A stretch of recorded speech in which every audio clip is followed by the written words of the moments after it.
রাজধানীতে চলাচলের অনুপযোগী ফুটওভার ব্রিজগুলো দ্রুত সময়ের মধ্যে উপযোগী করা হবে বলে মন্তব্য করেছেন সড়ক পরিবহন, রেল ও নৌ পরিবহন মন্ত্রী শেখ রবিউল আলম।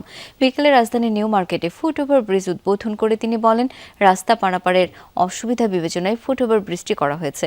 ঈদে কেনাকাটা করতে আসা মানুষদের ভোগান্তি কমাতে এটি সহায়ক হবে। তবে কোনো অবস্থাতেই ফুটওভার ব্রিজে অস্থায়ী দোকান বসতে দেওয়া হবে না বলে জানান সড়ক পরিবহন মন্ত্রী। ঈদের পর নিউ মার্কেট এলাকার ফুটপাত নিয়ন্ত্রণের উদ্যোগ নেওয়া হবে বলেও জানান তিনি।